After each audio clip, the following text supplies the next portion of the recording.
Hello everyone, this is part 4 of chapter 3 statistical measures of asset returns. So अभी तक के parts में हमने क्या देखा था कि measures of central tendency, measures of location, measures of dispersion, फिर पिछले पार्ट में हमने skewness and kurtosis देखा था. अभी ये पार्ट में हमारा क्या पेंडिंग है, correlation जो लास्ट टॉपिक है. So correlation के अंदर 4 टॉपिक्स है, scatter plot, covariance, correlation coefficient and spurious correlation. ठीक है, सो हम स्टार्ट करते हैं कि कोरिलेशन का मतलब क्या है. कोरिलेशन मतलब दो या उससे ज़्यादा वेरिएबल्स का आपस में क्या रिलेशन है उसको हम बोलते हैं कोरिलेशन. ठीक है, सो अभी ये चीज़ देखने के लिए कोरिलेशन निकालने के लिए एक तो हमारे पास फॉर्मूलाज होती है, दूसरा हमारे पास होता है विजुअल रिप्रेजेंटेशन. ठीक है, कि विजुअल रिप्रेजेंटेशन मतलब ग्राफ पे आप प्लॉट करोगे दो वेरिएबल्स और फिर उसका देखोगे कि कैसा ट्रेंड बन रहा है, वो लोग आपस में रिलेटेड है कि नहीं है. ठीक है, सो हम पहले विजुअल वाला देखते हैं और वो विजुअल रिप्रेजेंटेशन को क्या बोलते हैं, स्कैटर प्लॉट बोलते हैं. ठीक है, so scatter plot is a method for displaying the relationship between two variables यानी कोरिलेशन. ठीक है, कैसे बनाएंगे स्कैटर प्लॉट, जैसे इसमें क्या लिखा है, प्लॉट मतलब हम ग्राफ पे प्लॉट करेंगे. सो एक वेरिएबल है वो वाई एक्सिस पे प्लॉट होगा एंड दूसरा वेरिएबल है वो एक्स एक्सिस पे प्लॉट होगा. ठीक है, और जो भी सारे हमारे पॉइंट्स आएंगे हम उनको कनेक्ट करके एक ट्रेंड बनाएंगे. ठीक है, तो वो जो प्लॉट होता है उसको बोलते हैं स्कैटर प्लॉट. फाइन, हम इसके वो देखते हैं स्कैटर प्लॉट्स के एग्जाम्पल. सो ये हमको 3 एग्जाम्पल्स दिए स्कैटर प्लॉट के. फर्स्ट हम देखते हैं ए वाला, नो रिलेशनशिप. मतलब देखो ये एक वेरिएबल है जो एक्स एक्सिस पे और ये दूसरा वेरिएबल है जो वाई एक्सिस पे. ठीक है, और उनके पॉइंट्स हमने इधर प्लॉट किए हैं. मतलब अगर एक्स एक्सिस, अगर ये वाला जो वेरिएबल है वो उसका ऑब्जर्वेशन है 1. ठीक है, तो उसके सामने ये 1 हो गया, उसके सामने y का ऑब्जर्वेशन कितना है, क्यूमुलेटिव 1.5. तो इधर का 1.5 एंड इधर का 1, तो हमने ये इधर प्लॉट किया. ठीक है, तो दोनों का जो जंक्शन है उधर हम प्लॉट करेंगे. वैसे हमने सारे वेरिएबल्स प्लॉट कर दिए. जब x 3 था तो y कितना था, 8 था. ठीक है, तो ये हमने इधर प्लॉट कर दिया. वैसे इन सारे पॉइंट्स प्लॉटेड है. ठीक है, तो अब इसमें से क्या दिख रहा है, अभी पूरे ग्राफ को एक ऊपर से देखो कि क्या दिख रहा है. कुछ भी आपको इसमें ट्रेंड दिख रहा है कि हम जोड़ सके कि लाइंस के, हाँ भाई ये एक प्रॉपर लाइन है या तो एक प्रॉपर ट्रेंड है. नहीं, कोई ट्रेंड दिख ही नहीं रहा है, कोई इधर है, कोई बहुत स्कैटर्ड है. ठीक है, तो इसका मतलब क्या है कि जब के एक्स और वाई में कोई रिलेशनशिप नहीं है, एक्स अलग अपना चल रहा है, वाई अलग चल रहा है, मतलब एक्स के कुछ होने या ना होने से वाई के वैल्यूज पे कोई फर्क नहीं पड़ता एंड वाई के कुछ होने या होने से ना होने से एक्स की वैल्यूज पे कोई फर्क नहीं पड़ता. ठीक है, दोनों इंडिपेंडेंट है, मतलब दोनों के अंदर कोई रिलेशनशिप नहीं है. ठीक है, तो ये बताता है कि नो रिलेशनशिप. ठीक है, अभी सेकेंड आता है ये वाले पे, स्ट्रॉन्ग लीनियर रिलेशनशिप. अभी इसमें आप देखो सेम तरीके से हमने सारे पॉइंट्स प्लॉट किए हैं. अब देखो ये आपको एक लाइन बना पा रहे हो आप. ठीक है, मतलब ये सारे पॉइंट्स एक ही तरफ जा रहे हैं. अपने को दिख रहा है कि जब x नियर टू 0 था तब y की वैल्यू भी नियर टू 0 थी. ठीक है, जब x 2 हुआ तो y की वैल्यू भी इतनी हो गई 2. तो साइमल्टेनियसली जैसे जैसे x बढ़ रहा है वैसे वैसे y बढ़ रहा है, या तो ऐसे ही बोल सकते हैं कि जैसे जैसे y बढ़ रहा है वैसे वैसे x भी बढ़ रहा है. ठीक है, तो आप देखोगे कि एक पॉजिटिव ट्रेंड है, मतलब ऊपर की तरफ जा रहा है. तो लीनियर ट्रेंड, लीनियर मतलब एक सीधी लाइन.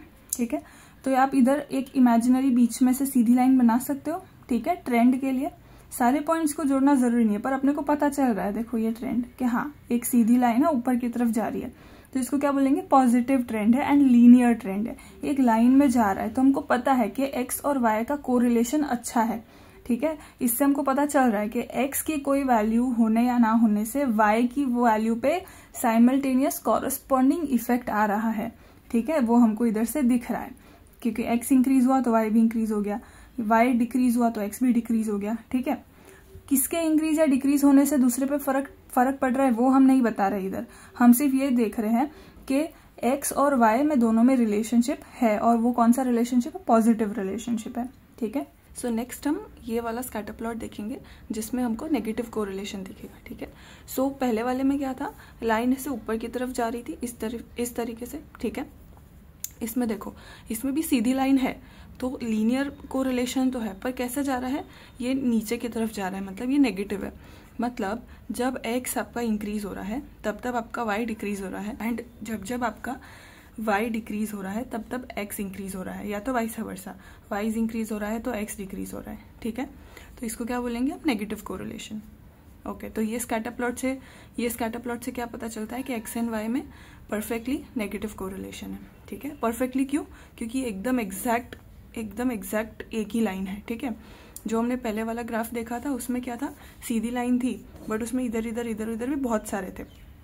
ये वाले ग्राफ में देखो एकदम एग्जैक्टली सारे पॉइंट्स एक ही लाइन पे है, तो इसको क्या बोलेंगे, परफेक्ट कोरिलेशन है, ठीक है। तो ये हम आगे देखेंगे कि परफेक्ट कोरिलेशन और perfectly positive and perfectly negative correlation क्या होता है। बट ये ग्राफ से आपको ये पता चलेगा कि इस तरीके का ग्राफ है तो नेगेटिव कोरिलेशन, ऊपर जा रहा है लीनियर ट्रेंड तो पॉजिटिव कोरिलेशन। ओके, अब हम देखते हैं ये वाला नॉन लीनियर रिलेशनशिप। अभी इसमें देखो ये सेम तरीके से हमने प्लॉट किया, तो अभी इसमें एक लीनियर रिलेशनशिप तो नहीं बना पा रहे, मतलब एक सीधी लाइन तो हम इसमें खींच नहीं सकते हैं, बट ये पॉइंट्स देख के ऐसा भी नहीं लग रहा है कि इनमें कोई रिलेशनशिप नहीं है। अगर रिलेशनशिप नहीं होता तो ये ऐसे इस तरीके से स्कैटर्ड होता, ठीक है, एकदम हे वायर स्कैटर्ड होता। इसमें तो दिख रहा है कि कोई रिलेशनशिप नहीं है, बट इसमें लीनियर रिलेशनशिप नहीं है, वो हमको पता चल रहा है कि कोई स्ट्रेट लाइन में नहीं ज्वाइन कर सकती मैं इस पॉइंट्स को, बट ये स्कैटर्ड भी नहीं है, कुछ तो ये लोग पैटर्न बना रहे हैं। सो रिलेशनशिप तो है एक्स और वाई में, बट लीनियर नहीं है, तो उसको क्या बोलेंगे, नॉन लीनियर रिलेशनशिप है, ठीक है। सो रिलेशनशिप है बट इनकी लीनियर रिलेशनशिप नहीं है। अभी ये स्कैटर प्लॉट्स क्यों काम आते हैं, सो आप जब भी देखोगे तो स्कैटर प्लॉट्स क्या है, एक विजुअल रिप्रेजेंटेशन है, ठीक है। विजुअल रिप्रेजेंटेशन कैसे हुआ, हमने क्या इसमें कोई फॉर्मूला यूज करी, नहीं, तो हमने कैसे पता किया कि इसमें रिलेशनशिप है कि नहीं एक्स एंड वाई में, तीनों चार्ट्स में हमने पता किया कि इसमें जीरो रिलेशनशिप है, इसमें स्ट्रॉन्ग लीनियर रिलेशनशिप है, और इसमें रिलेशनशिप है पर नॉन लीनियर है। तो वो हमने कैसे पता किया, देख के पता किया, ठीक है। तो इसको क्या बोलेंगे, तो स्कैटर प्लॉट्स ने हमको वो अलाउ किया, वो एक स्कैटर प्लॉट्स के वजह से हम स्कैटर प्लॉट्स को देख के हम रिप्रेजेंट कर पाए। तो ये क्या होता है, विजुअल रिप्रेजेंटेशन ऑफ कोरिलेशन है, ठीक है। अभी ये क्यों काम आता है, अब हमारे पास कोरिलेशन की फॉर्मूलाज भी है, तो मैं एक्स एंड वाई की वैल्यू इसमें डालूंगी तो मुझे कोरिलेशन का नंबर मिलेगा। ओके, सो मैं यही फॉर्मूला यूज क्यों नहीं करूं, हम स्कैटर प्लॉट्स का एग्जिस्टेंस का जरूर क्या था, स्कैटर प्लॉट्स का तो जरूर ये था नॉन लीनियर रिलेशनशिप आइडेंटिफाई करने के लिए, क्योंकि ये फॉर्मूला में अगर नॉन लीनियर रिलेशनशिप हुआ तो ये फॉर्मूला उसको अकाउंट फॉर नहीं करेगा, ठीक है। ये फॉर्मूला में उसका वैल्यू कुछ भी एक्स वाई जेड आ सकता है, तो इससे हमको ये पता नहीं चलेगा कि डेटा में नॉन लीनियर रिलेशनशिप है कि नहीं, क्योंकि काफी बार ऐसा होता है कि लीनियर रिलेशनशिप नहीं है पर नॉन कोई और तरीके का इसमें रिलेशनशिप है, तो ये चीज जो है ना वो फॉर्मूला कैप्चर नहीं कर पाती है, इसलिए तब स्कैटर प्लॉट्स काम आते हैं, ठीक है। सो श्वेजर में यही लिखा है, जो पैनल बी है जो हमने ये वाला देखा उसमें क्या लिखा है, इसमें panel B shows that two variables that have a strong linear relationship have a high correlation coefficient, जो हम आगे देखेंगे इसका formula. Key advantage of creating scatter plots is that they can reveal non-linear relationships which are not described by the correlation coefficient का formula, ठीक है। Okay, सो scatter plots हम समझ गए। अब हम देखते हैं कि कोवेरियंस क्या होता है, ठीक है। कोवेरियंस मतलब क्या, सो कोवेरियंस क्या बताएगा कि कोई भी दो वेरिएबल्स किस तरीके से साथ में मूव करते हैं, ठीक है, साथ में मूव करते भी हैं कि नहीं करते, ठीक है, अपोजिट मूव करते हैं, तो वो कौन बताएगा, कोवेरियंस बताएगा, ठीक है। सो इसमें क्या लिखा है, covariance is a measure of how two variables move together, calculation is based on the following formula. ये अगेन सैम्पल कोवेरियंस है बिकॉज हम पूरी पॉपुलेशन का नहीं कर रहे हैं, तो इसका सिंबल क्या है, एस, ठीक है, और जो दो वेरिएबल्स का आप निकाल रहे हो उसको हम नीचे लिखते हैं, ठीक है। सो इसका क्या है फॉर्मूला, सिग्मा ब्रैकेट में x minus X bar into Y minus Y bar whole divided by n minus one, n मतलब आपके जितने नंबर ऑफ ऑब्जर्वेशन है, ठीक है। सो ये फॉर्मूला में एक चीज होनी क्या जरूरी है कि number of observation of x should be equal to number of observation of y, ठीक है। तभी आप स्कैटर प्लॉट में प्लॉटिंग भी कर पाओगे एंड तभी आप ये फॉर्मूला भी लगा पाओगे, तभी पता चलेगा कि एक्स के रिलेशन में वाई कितना कैसे मूव हो रहा है, या तो वाई के रिलेशन में एक्स कितना कैसे मूव हो रहा है, यानी दोनों आपस में कैसे मूव हो रहे हैं। ठीक है, तो हमेशा आपका एन क्या होगा, नंबर ऑफ ऑब्जर्वेशंस। ठीक है, एक्स मतलब एक्स की वैल्यूज, एक्स बार मतलब एवरेज ऑफ एक्स की वैल्यूज, वाई मतलब वाई की सारी वैल्यूज, एंड वाई बार मतलब वाई की सारी वैल्यूज का एवरेज। ठीक है, तो इसमें इन्होंने क्या किया, पहले तो आप सिर्फ ये सेक्शन देखो, एक्स माइनस एक्स बार मतलब एक्स वाला जो मेरा डेटा सेट है उसमें मैं एवरेज से उसके डेविएशंस निकाल दे रही हूँ उसी डेटा सेट में। ठीक है, मतलब एक डेटा सेट है एक्स, उसमें 1 से लेकर 10 तक नंबर है, तो उसका पहले मैं एवरेज निकालूंगी और फिर उसी ऑब्जर्वेशंस का उसके एवरेज से कितना डेविएशन है वो निकालेंगे। ठीक है, वो आ गया। सामने क्या है, y माइनस वाई बार। सिमिलरली y का डेटा सेट डेटाबेस है, उसका मैं एवरेज निकालेंगे हम लोग, और फिर वही ऑब्जर्वेशंस का अपने एवरेज से कितना डेविएशन है वो निकालेंगे। ठीक है, और हर x के डेविएशन मतलब x माइनस एक्स बार, एक ऑब्जर्वेशन को उसके एवरेज से माइनस करोगे तो वो क्या एक डेविएशन देगा। ठीक है, तो हर एक x के डेविएशन के सामने एक y का डेविएशन होगा, क्योंकि नंबर ऑफ ऑब्जर्वेशन सेम है, तो x के डेविएशन को हम मल्टीप्लाई करेंगे y के डेविएशन से, और फिर उन सब मल्टीप्लिकेशंस का हम प्रोडक्ट लेंगे जो आपका न्यूमरेटर होगा, और उसको डिवाइड कर देंगे n-1 से। ठीक है, सो हम इसका एक एग्जांपल देख लेते हैं छोटा सा। तो सपोज ये आपका x वाली ऑब्जर्वेशन है, ये आपकी y वाली ऑब्जर्वेशन है। ठीक है, हम 5 ही ऑब्जर्वेशन लेंगे कि हमारा n क्या है, 5 है। ठीक है, तो x में है सपोज 20, 21, 15। ठीक है, और y में क्या है, y में है सपोज 60। ठीक है, ये ऑब्जर्वेशन है y की। अब हम क्या करेंगे, पहले तो x बार और y बार निकाल लेंगे, तो इसका टोटल करेंगे।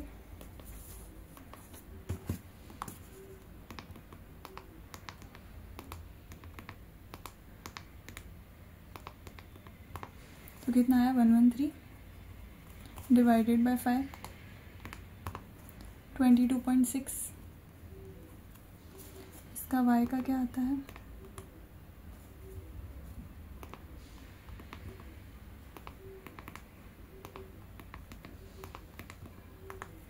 262 डिवाइडेड बाय 5, 52.4।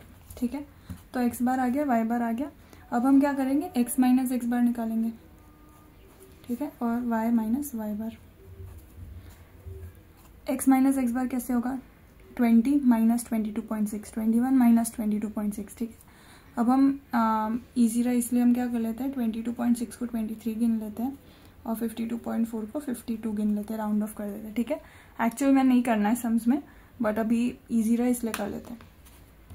सो 20 माइनस 23 कितना होगा, -3, 21 माइनस 23 -2, 15 माइनस 23 -8, 27 माइनस 23 4, 30 माइनस 23 7। ठीक है, y माइन, अब इसका टोटल मत करना क्योंकि इसका टोटल 0 ही आएगा। ठीक है, क्योंकि एवरेज से डिविएशंस का आप एडिशन करोगे तो क्या आता है, 0 आता है।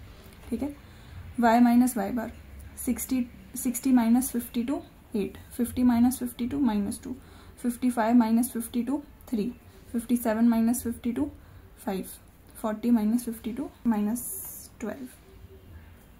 ठीक है, अब हम क्या करेंगे, इन दोनों को मल्टीप्लाई करेंगे। ठीक है, तो इसको क्या बोलेंगे, x minus X bar into Y minus Y बार। ठीक है, सो -3 इंटू 8 तो -24, -2 इंटू -2 +4, -8 इंटू 3 -24, 4 इंटू 5 20, 7 इंटू -12 -84। ठीक है, तो अब इनका हम एडिशन करेंगे, 24 माइनस +4 +24 माइनस +20, तो कितना आया, -108।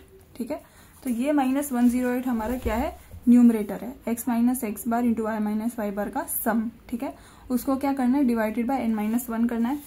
तो हम क्या करेंगे, -108 को डिवाइडेड बाय करेंगे, n कितना है 5, तो 5 - 1 4।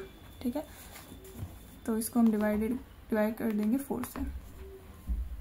ठीक है, तो हमारा कोरिलेशन तो हमारा कोवेरियंस क्या हो गया, -27 हो गया। ठीक है, अब क्योंकि ये नेगेटिव में आया है, नेगेटिव में आया मतलब ये दोनों अपोजिटली मूव करते हैं, मतलब अगर x ऊपर जा रहा है तो y नीचे जाएगा, x नीचे जा रहा है तो y ऊपर जाएगा, ठीक है। Covariance is difficult to interpret, value of covariance depends on the units of the variables. अच्छा, अभी जैसे हमारा ये 27 आया है, ठीक है। सो सपोज अभी तो x एंड y क्या है, हमने कुछ भी रैंडम वेरिएबल्स ले लिए। सपोज अभी आप क्या कर रहे हो, 2 सिक्योरिटीज है, उनका आप एसेट प्राइजेस में कितना कोवेरियंस है, ठीक है, वो आप निकाल रहे हो। तो सपोज ये आपके एसेट प्राइजेस है और ये सब INR में है, INR इंडियन रुपी में है, ठीक है। तो आपका ये वाला कोवेरियंस आया। अभी अगर मैं सेम एसेट प्राइजेस को डॉलर्स में कन्वर्ट कर दूं एंड फिर लिखूं, सेम वैल्यूज को डॉलर में कन्वर्ट करके लिखूं एंड देन कोवेरियंस निकालूं, तो ये चेंज हो जाएगा, ठीक है। ये -27 नहीं आएगा, ये कुछ और वैल्यू आएगी। तो इसका मतलब क्या हुआ, कोवेरियंस जो है वो यूनिट ऑफ मेजर से बहुत अफेक्ट हो जाता है, ठीक है, इसलिए उसको इंटरप्रेट करना भी बहुत डिफिकल्ट है। So covariance of daily price changes of 2 securities priced in yen, इन्होंने येन और डॉलर का एग्जांपल लिया है, will be much greater than their covariance if the securities are priced in dollars, ठीक है। सो अगर यही चीज को मैं डॉलर्स में कर दूं, ठीक है, तो अगर मैं 20 को डॉलर में कन्वर्ट करूंगी तो वैल्यू कितनी आएगी, कम आएगी, 20 से तो बहुत कम आएगी, ठीक है। तो सब की वैल्यूज कम हो जाएगी, डॉलर में कन्वर्ट कर दूंगी तो, ठीक है। तो मेरा कोवेरियंस, तो मेरा न्यूमरेटर क्या हो जाएगा, वैल्यूज कम हो गई तो एवरेज कम हो गया, एवरेज कम हो गया तो डेविएशंस भी कम हो गए, तो ये भी कम आएगा, न्यूमरेटर कम आएगा तो आपका फाइनल आंसर भी कम आएगा। एंड अगर अब ये INR प्राइजेस को मैं डॉलर की जगह वियतनाम की जो करेंसी है उसमें कन्वर्ट कर दूं, तो क्या आएगी, ये प्राइसेस बहुत इंक्रीज हो जाएगी, क्योंकि अपना जो इंडियन रुपी है वो वियतनाम के करेंसी से क्या है, ज्यादा स्ट्रॉन्गर है, ठीक है। वियतनाम की करेंसी क्या है, चीपर है इंडिया के रुपीज से, ठीक है। तो ये सब वैल्यूज क्या हो जाएगी, इंक्रीज हो जाएगी। तो फिर आप उनका कोवेरियंस निकालोगे तो ये बढ़ा हुआ आएगा, ठीक है, ये इंक्रीज आएगा। तो कोवेरियंस क्या है, यूनिट ऑफ मेजर से बहुत डिपेंड है, बहुत फ्लक्चुएट हो जाता है उससे, ठीक है। फिर like the variance, units of covariance are the square of the units used for the data. मतलब ये जो आपका ये निकला SXY निकला, जो आपका ये कोवेरियंस निकला वो क्या है, स्क्वायर है।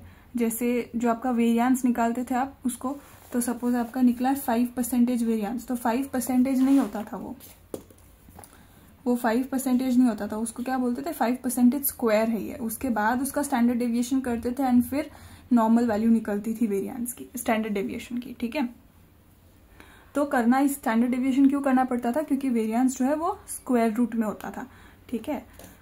क्योंकि हम उसकी फॉर्मूला में भी क्या करते थे, x - x bar whole square divided by n-1, मतलब इसका सम का होल स्क्वायर।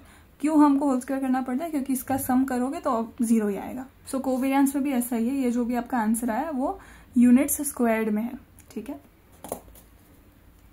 अच्छा, अभी नेक्स्ट इसमें क्या है कि -27 आया, तो हमको सिर्फ इतना पता है कि नेगेटिव कोरिलेशन है, ठीक है, बट हमको ये नहीं पता कि डिग्री ऑफ कोरिलेशन क्या है, मतलब कितना ज्यादा नेगेटिव है, हल्का सा ही नेगेटिव कोरिलेशन है कि बहुत एक्सट्रीमली ज्यादा कॉन्सेंट्रेटेड नेगेटिव कोरिलेशन है, ठीक है। तो वो हमको ये वाली फॉर्मूला नहीं बता पाती, ठीक है। So we can not interpret the relative strength of the relationship between 2 variables. इन्होंने एक एग्जाम्पल दिया है, knowing that the covariance of x and y is say 0.8756 tells us only that they tend to move together because the covariance is positive। क्योंकि positive है तो हमको पता है हाँ कि वो लोग साथ में चल रहे हैं, पर कितना साथ में चल रहे हैं वो नहीं पता, ठीक है। एकदम एग्जैक्टली साथ में ही चल रहे हैं कि जितना वेरिएशन x में है उतना एग्जैक्ट वेरिएशन y में आता है, कि थोड़ा थोड़ा ही साथ में चल रहे हैं। y में अगर 5 पॉइंट्स का वेरिएशन है, जस्ट फॉर एन एग्जाम्पल, तो x में सपोज सिर्फ 2 पॉइंट का वेरिएशन आता है, ठीक है। तो वो हमको डिग्री ऑफ कोरिलेशन पता नहीं चल सकती, तो इससे हमको सिर्फ डायरेक्शन पता चल सकता है कि पॉजिटिव है कि नेगेटिव है, पर उसका डिग्री पता नहीं चल सकता, ठीक है। सो वो डिग्री पता करने के लिए हम क्या यूज करेंगे, हम तीसरा वाला यूज करेंगे जो है कोरिलेशन कोएफिशिएंट, ठीक है। सो कोरिलेशन कोएफिशिएंट का क्या फॉर्मूला है, कोरिलेशन कोएफिशिएंट बोलो या तो सिंपली उसको कोरिलेशन बोल लो। 2 वेरिएबल्स होंगे, उसका फॉर्मूला क्या है, covariance divided by standard deviation of x into standard deviation of y, ठीक है। ये ऊपर वाला न्यूमरेटर क्या है, कोवेरियंस, जो हमने पीछे अभी निकालना सीखा, न्यूमरेटर वो है covariance divided by standard deviation of x into standard deviation of y, ठीक है। तो इससे हमको क्या मिलेगा, हमको मिलेगा कोरिलेशन कोएफिशिएंट या तो कोरिलेशन, ठीक है। उसको हम कैसे डिनोट करेंगे, इस तरीके से, फाइन। सो अभी उसकी क्या प्रॉपर्टीज है, एक तो ये चीज है कि हमेशा जो ये कोरिलेशन कोएफिशिएंट आएगा उसकी वैल्यू हमेशा -1 से लेके +1 के बीच में ही होगी, ठीक है। वो उसका एक बहुत अच्छा प्रॉपर्टी है जिससे हमको डिग्री ऑफ कोरिलेशन पता चलेगा। कैसे पता चलेगा, जितनी वैल्यू, जितना कोरिलेशन +1 के करीब है, जितना वो +1 के पास है, उतना हम बोल सकते हैं कि उतना ज्यादा उसका स्ट्रॉन्ग है कोरिलेशन, ठीक है। उनका सपोज अगर किसी का ये कोई कोरिलेशन कोएफिशिएंट आया 0.8, ठीक है, तो हमको इससे क्या पता चल रहा है कि इसका कोवेरिएंस है वो तो पॉजिटिव है ही, ठीक है, पर इनका जो रिलेशनशिप है मतलब वो पॉजिटिव रिलेशनशिप है, वो पता चल गया हमको, ठीक है। अब 0.8 की 1 के पास है, +1 के पास है, तो हम ये भी उसमें से बोल सकते हैं कि इनका बहुत अच्छे से पॉजिटिव रिलेशन है, मतलब स्ट्रांगली पॉजिटिव रिलेशन है, ठीक है।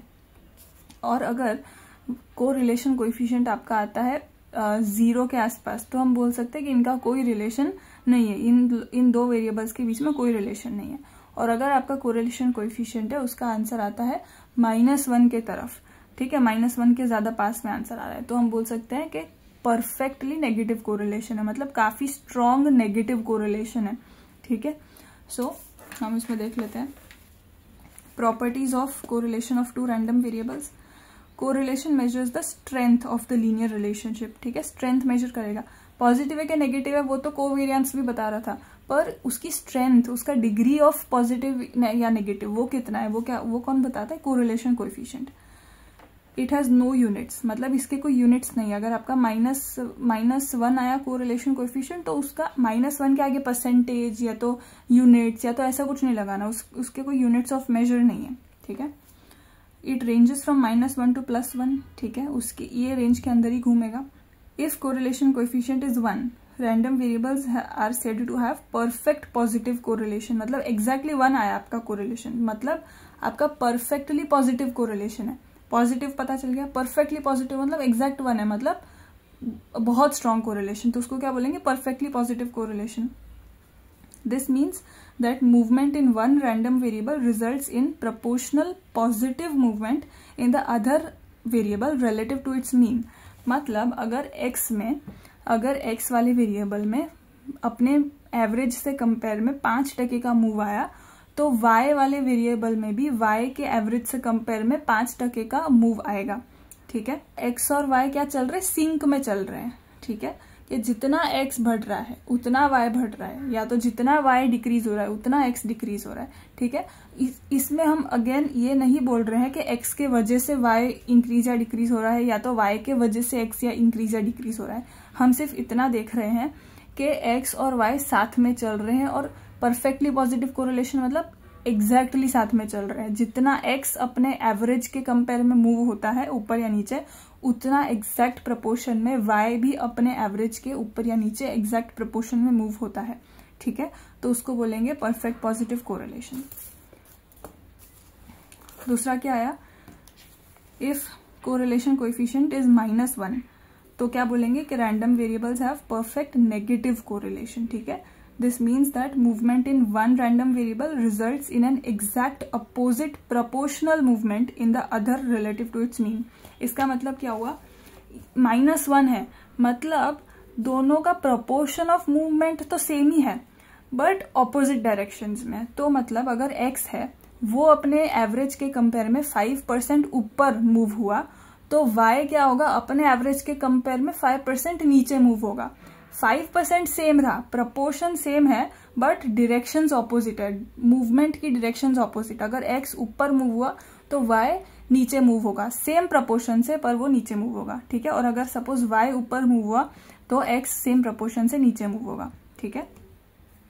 सो पॉजिटिव कोरिलेशन में क्या होता है, अगर एक वेरिएबल ऊपर मूव हुआ तो दूसरा भी ऊपर ही मूव होगा, और अगर एक वेरिएबल नीचे मूव हुआ तो दूसरा भी नीचे ही मूव होगा, ठीक है। सो पॉजिटिव कोरिलेशन मतलब ऐसा नहीं है कि वो लोग नीचे मूव होंगे ही नहीं, ये पॉजिटिव और नेगेटिव कौन से कॉन्टेक्स्ट में है, डायरेक्शन के कॉन्टेक्स्ट में है, ठीक है, कि डायरेक्शन ऑफ मूवमेंट क्या रहेगी। अगर पॉजिटिव कोरिलेशन में क्या होगा, एक्स जितने, अगर एक्स ऊपर मूव हुआ उतना एग्जैक्ट डायरेक्शन में वाई भी ऊपर मूव होगा, और अगर वाई ऊपर और अगर वाई नीचे मूव हुआ तो उतना एग्जैक्ट डायरेक्शन में एक्स नीचे मूव होगा अपने एवरेज से, ठीक है।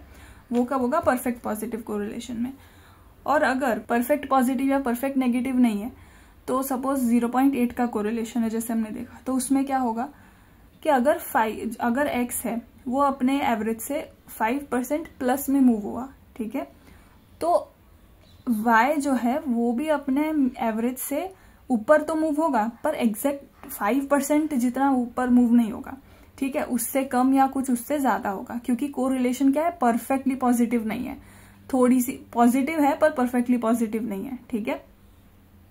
तो एक्स और वाई मूव डायरेक्शन तो एक ही होगी मूवमेंट की, बट उसका जो प्रपोर्शन होगा वो सेम नहीं होगा। सेम प्रपोर्शन कब होगा, जब आपका परफेक्ट पॉजिटिव है।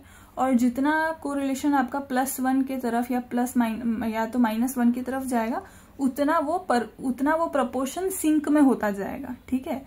तो अगर आपका कोरिलेशन है 0.3 और आपका दूसरे डेटा सेट में आपका कोरिलेशन है 0.8, तो एक्स और वाई जितने प्रपोर्शन में साथ में मूव होंगे वो 0.3 में वो प्रपोर्शन कम होगा, ठीक है, और पर 0.8 में वो प्रपोर्शन काफी सेम होगा, ठीक है, समझ रहे हैं। तो जैसे जैसे कोरिलेशन बढ़ता जाता है वो प्रपोर्शन ऑफ मूवमेंट वो बढ़ती जाती है, वो सेम होती जाती है, ठीक है। फिर नेक्स्ट, अगर correlation coefficient is 0, there is no linear relationship between the variables indicating that prediction of y cannot be made on the basis of x using linear methods, ठीक है। तो अगर 0 है मतलब उनमें कोई रिलेशन है ही नहीं, ठीक है। इन्होंने इधर एक एग्जाम्पल दिया है जिसमें इन्होंने स्टॉक ए का वेरिएंस दिया है, स्टॉक बी का वेरिएंस दिया है, देखना वेरिएंस दिया है और हमको उन दोनों का कोवेरिएंस दे दिया है। अब पूछा क्या है कि आप कोरिलेशन निकालो, ठीक है। सो कोरिलेशन कैसे निकालते हैं, covariance divided by standard deviation of x into standard deviation of y। तो मतलब डिनोमिनेटर में क्या है, दोनों के स्टैंडर्ड डेविएशंस का मल्टीप्लीकेशन है। तो इधर तो क्या दे रखा है, वेरिएंस दे रखा है, तो हमको पहले वेरिएंस में से स्टैंडर्ड डेविएशन निकालना पड़ेगा। वो कैसे निकालेंगे, उसका स्क्वायर रूट करके, ठीक है।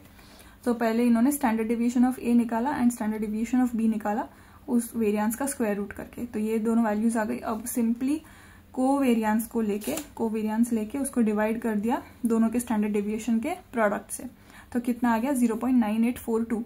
मतलब ये देखो ये +1 के कितने पास है, 0.9842, वो +1 के बहुत नजदीक है, ठीक है। तो इसमें क्या बोल रहे हैं, the fact that this value is close to +1 indicates that the linear relationship is not only positive but is also very strong, ठीक है। तो जितना आपका +1 की तरफ जाता जाएगा उतना स्ट्रांगनेस बताता है वो, ठीक है।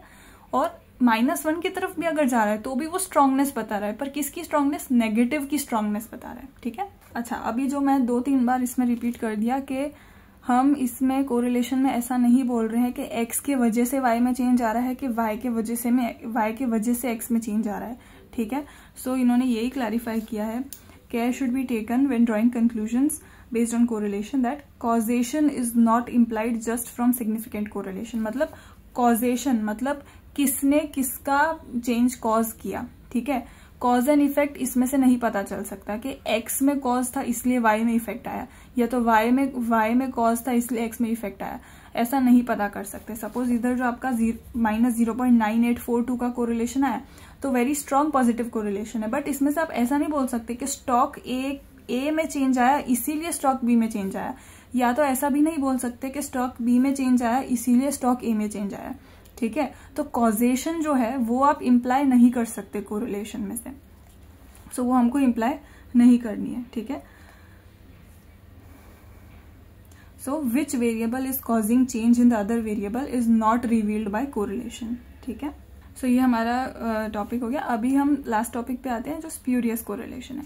तो ये टॉपिक कुछ इसमें कोई फॉर्मूला वगैरह कुछ है नहीं, क्यों, क्योंकि स्प्यूरियस नाम से क्या पता चलता है, स्प्यूरियस मतलब फेक, कोई चीज फेक है या तो कोई चीज नहीं है, कोई चीज फेक है या तो कोई चीज गलत है, ठीक है। तो उसका कोरिलेशन से क्या लेना देना है। काफी बार क्या होता है कि आप दो स्कैटर प्लॉट की बात करते हैं, काफी बार क्या होता है कि आप एक डेटा सेट और दूसरा डेटा सेट एक्स और वाई, उसका आप साथ में अगर प्लॉट करोगे या तो ये फॉर्मूलाज में डालोगे तो काफी बार ऐसा हो जाएगा कि उसमें पॉजिटिव कोरिलेशन आ जाएगा या तो उसमें नेगेटिव कोरिलेशन आ जाएगा, ठीक है। या तो उसका आप प्लॉट बनाओगे तो काफी अच्छे से आपको लीनियर ट्रेंड्स दिखेंगे, पॉजिटिव या नेगेटिव, काफी बार ऐसा हो जाएगा। पर उसमें जरूरी नहीं है कि वो दोनों डेटा एक्चुअल में रिलेटेड है आपस में, ठीक है।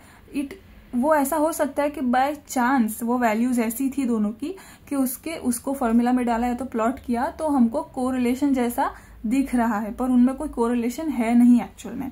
तो वो जो कोरिलेशन के हमारे पास नंबर्स आएंगे उनको क्या बोलेंगे, ये स्प्यूरियस कोरिलेशन है, मतलब फेक कोरिलेशन है या तो गलत कोरिलेशन है, ठीक है। तो इसमें क्या लिखा है, spurious correlation refers to correlation that is either the result of chance or present due to changes in both variables over time that is caused by their association with a third variable, ठीक है। मतलब by chance हो गया कि उनमें correlation, formula में डाला तो आ गया, नंबर्स उस तरीके से बैठे हुए थे कि बाय चांस कोरिलेशन हो गया।